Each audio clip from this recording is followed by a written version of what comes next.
Implement ಮಾಡಲಿಕ್ಕೆ ಬಿಟ್ಟಿಲ್ಲ ಎಂದು ಒಬ್ಬರು ಇದ್ದಾರೆ. ಸೊ ಅವರಿಗೋಸ್ಕರ ನಾವು ಇವತ್ತು ಇಲ್ಲಿ ನಿಮ್ಮ ಮುಂದೆ ಬಂದಿದ್ದೇವೆ. ಇವತ್ತು ಈ ಬಿಜೆಪಿಯ ಮಹಿಳೆಯರು ಪ್ರತ್ಯೇಕವಾಗಿ ನಾನು ಹೇಳಲಿಕ್ಕೆ ಬಯಸ್ತೇನೆ. ಯಾರು ಬೊಬ್ಬೆ ಆಗ್ತಾರೆ ನೋಡಿ, ಅವರು ಈ 60 ವರ್ಷಗಳಲ್ಲಿ ಕಾಂಗ್ರೆಸ್ ಏನು ಮಾಡಿಲ್ಲ ಅಂತ ಹೇಳ್ತಾರಲ್ಲ, 60 ವರ್ಷದಲ್ಲಿ ಈ ಒಂದು 50% ಕೆಲ ಸ್ಥಳದಲ್ಲಿ ತಮಗೆ ಅವಕಾಶ ಕೊಟ್ಟ ಕಾರಣ ಇವತ್ತು ತಾವು ಬೀದಿಗೆ ಬಂದಿದ್ದೀರಿ. ಇಲ್ಲದಿದ್ದರೆ 4 ಗೋಡೆಯ ಒಳಗಡೆ ಇರುತ್ತಿದ್ದೀರಿ.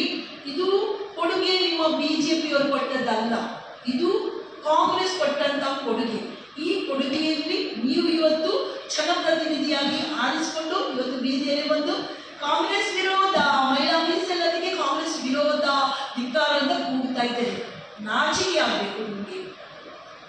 ಸೋನಿಯಾ ಗಾಂಧಿ ಅವರು ನಮ್ಮ UPH ಗೌರ್ಮೆಂಟ್ ಇರುವಾಗ ರಾಜ್ಯಸಭೆಯಲ್ಲಿ ಪಾಸ್ ಮಾಡಲಿಕ್ಕೆ ನಮ್ಮಲ್ಲಿ ಮೆಜಾರಿಟಿ ಇತ್ತು, ಪಾಸ್ ಮಾಡಿದೆವು.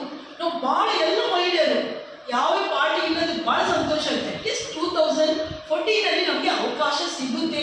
33% ಬಿಲ್ ಲೋಕಸಭೆಯಲ್ಲಿ ಪಾಸ್ ಆಗುತ್ತೆ. ಆದರೆ ಅದು ಬಿದ್ದೋಯ್ತು. ಓಕೆ, ತದನಂತರ 2014 ಇವರ ಸರ್ಕಾರ ಬಂತು. ಓಕೆ, ಕಾಂಗ್ರೆಸ್ ಮೆಜಾರಿಟಿ ಇರಲಿಲ್ಲ, ಅವರ ಅಂಗಪಕ್ಷಗಳು ಅದನ್ನು ವಿರೋಧ ಮಾಡಿತ್ತು. ಓಕೆ, ಇವರ ಮೇಲೆ ವಿಶ್ವಾಸ ಇಡೋಲ್ಲ, ನಾವು ಬಂದೇವಲ್ಲ. ನೀವು ವಿಶ್ವಾಸ ಕೊಟ್ರಿ, ನೀವು ಎಲ್ಲ ಒಪ್ಪಿಸ್ಕೊಟ್ರಿ, ಇಂಡಿಯಾ ಶೈನಿಂಗ್ ಹೇಳಿದ್ರಿ, ಎಲ್ಲ ಸಪ್ತ ವಿಕಾಸ ಅಂತ ಹೇಳಿದ್ರಿ. ನಾವು ಆಶೆಯಿಂದ ನಿಂತೆವು. ಏನು ಮಾಡಿದ್ದೀರಿ ನೀವು? ಇಲೆಕ್ಷನ್ ಬರುವ ಮುಂಚೆ 2023 ಆ ಬಿಲ್ಗೆ ಒಂದು ಹೆಸರು ಹಾಕಿದ್ರಿ. ನಾಳೆ ವಂದನಾ ಆದಿಶಕ್ತಿಯ ನಿಯಮ ಅಂತ ಕೊಟ್ರಿ. ಅವಾಗ ಕೂಡ ಯಾರೂ ಅಪೋಸ್ ಮಾಡಿಲ್ಲ. 450 ಮೆಜಾರಿಟಿಯಲ್ಲಿ ಈ ಬಿಲ್ ಪಾಸ್ ಆಯಿತು.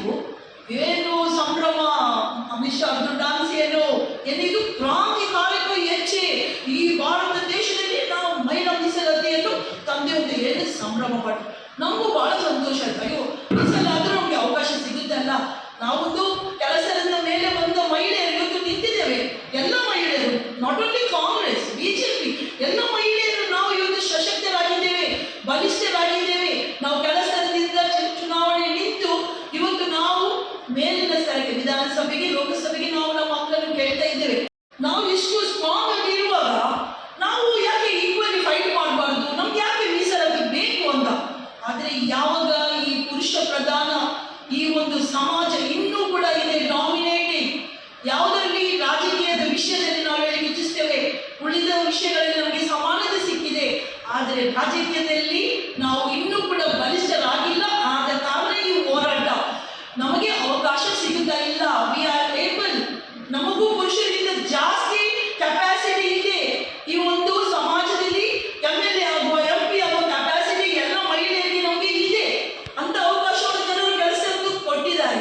ಆದರೆ ಇವತ್ತು ನೀವು ಏನು ಮಾಡಿದ್ದೀರಿ? 23 ಪಾಸ್ ಆದ ಬಿಲ್ ಅನ್ನು ನೀವು 26 ಅದು ಕೂಡ 3-4 ರಾಜ್ಯದ ಇಲೆಕ್ಷನ್ ನಡೆಯುವಾಗ ನೀವು ಉಳಿದವರಿಗೆ ನೀತಿ ಸಂಹಿತೆ ಅಂತ ಹೇಳ್ತೀರಿ ಸ್ವಾಮಿ. ಅವಾಗ ನಿಮಗೆ ನೀತಿ ಸಂಹಿತೆ ಇರಲಿಲ್ವಾ?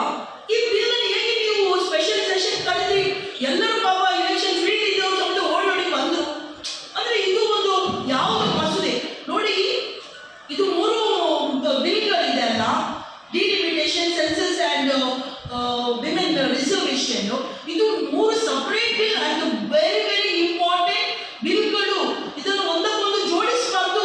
ಇದರ ಸಪರೇಟ್ ಡಿಸ್ಕಷನ್ ಆಗಬೇಕು, ಸಪರೇಟ್ ಜನರ ವಿಶ್ವಾಸ ಬೇಕು, ಸಪರೇಟ್ ಲಾ ಮೇಕರ್ಸ್ ವಿಶ್ವಾಸವನ್ನು ಪಡೆದುಕೊಂಡು ಸಪರೇಟ್ ಆಗಿ ಮಾಡಬೇಕು.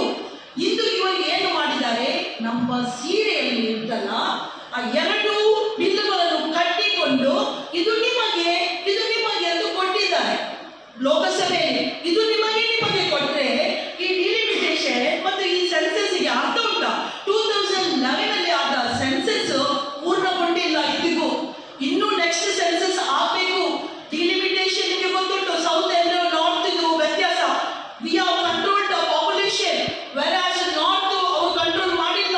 ಅವರಿಗೆ ಜಾಸ್ತಿ ಹಕ್ಕು ಸಿಗುತ್ತೆ, ನಮಗೆ ಕಡಿಮೆ ಸಿಗುತ್ತೆ. ಏನ್ರಿ ಇದು? ಏನ್ರಿ ನಮಗೆ ಒಂದು ನಮ್ಮ ರಿಸರ್ವೇಷನ್ ಕೊಡ್ಲಿಕ್ಕೆ ನಿಮ್ಗೆ ಇಷ್ಟೆಲ್ಲ ಕಟ್ಟುಕತೆ ಬೇಕ್ರಿ? ನಿಮಗೆ ಇಷ್ಟೆಲ್ಲ ಬೇಕಾಗಿ ಈ 2 ಬಿಲ್ಗಳನ್ನು ನಮ್ಮ ಕಟ್ಟಿಗೆ ಕಟ್ಟಿ ನೀವು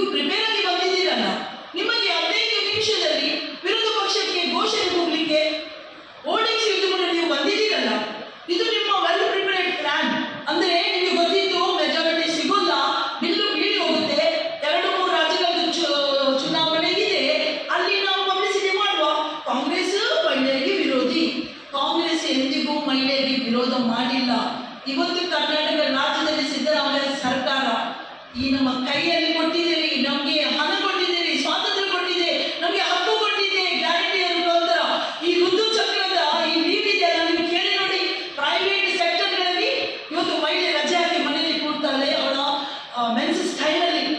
ಮೊನ್ನೆ ಒಬ್ಬರು ಹೇಳಿದ್ರು, ಅವಳು ಪ್ರೈವೇಟ್ ಸೆಕ್ಟರ್ ಇದ್ದಾರೆ, ಅವಳಿಗೊಂದು ರಜೆ ಸಿಕ್ಕಿತು. ಅಂದ್ರೆ ನಮ್ಮ ಕಷ್ಟ ನಾವು ಯಾರ ಹತ್ರ ಹೇಳ್ಕೊಳ್ಳುವಾಗಿಲ್ಲ. ಹೆವಿ ಬ್ಲೀಡಿಂಗ್ ಆದಾಗ ಅದರ ಕಷ್ಟ ನಮಗೆ ಮಾತ್ರ ಗೊತ್ತು. ಆ ಒಂದು ರಜೆ ಪಡೆದುಕೊಂಡು ಇವತ್ತು ಮನೆಯಲ್ಲಿ ಪಾಪ ಅವಳು ರೆಸ್ಟ್ ತಗೊಳ್ತಾರಲ್ಲ, ಅದಕ್ಕಿಂತ ಮಿಗಿಲಾದದ್ದು ಯಾವುದು ಬೇಕು? ಇವತ್ತು ಕಾಂಗ್ರೆಸ್ ಸರ್ಕಾರ ಇಷ್ಟು ಸಬಲನೆಯಾಗಿ ನಮ್ಮನ್ನು ಮಾಡಿದೆ. ನಿಮಗೆ ಗೊತ್ತು, ವಿನಯ ಬಸವರಾಜ್, ನಿಮಗೆ ಗೊತ್ತು ಎಷ್ಟು ಮಹಿಳೆಯರು ಇವತ್ತು ಮಕ್ಕಳ ಶಿಕ್ಷಣಕ್ಕೆ, ಮನೆಯ ಆದಾಯಕ್ಕೆ, ಎಲ್ಲದಕ್ಕೂ ಇವತ್ತು ಗ್ಯಾರಂಟಿಯನ್ನು ಬಳಸ್ಕೊಳ್ತಾ ಇದೆ.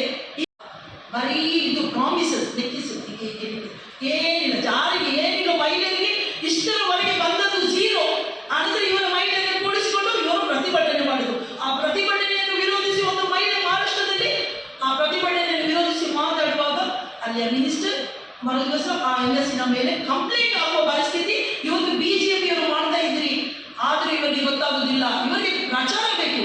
ಬರೀ ಪ್ರಚಾರವನ್ನು ಹಿಡಿದುಕೊಂಡು ಏನು ಇವತ್ತು ಬಿಜೆಪಿ ಮಾಡುತ್ತಾ, ಇದನ್ನು ನಾವು ನಿಮ್ಮ ಮುಂದೆ ಸವಿಸ್ತಾರವಾಗಿ ಇವರಾಗಿ ಡೋಗಿ ಸುಳ್ಳು ಆಶ್ವಾಸನೆಯನ್ನು ಕೊಟ್ಟಲ್ಲ, ವಿತ್ ನಮ್ಮ ಪ್ರೂಫ್, ವಿತ್ ಇಂಪ್ಲಿಮೆಂಟೇಷನ್ ಎಲ್ಲವನ್ನು ಇವತ್ತು ಈಡೇರಿಸಿಕೊಂಡು ನಾವು ಇವತ್ತು ಮಹಿಳೆಯರ ಪರವಾಗಿ ನಾವಿದ್ದೇವೆ. ಇವತ್ತು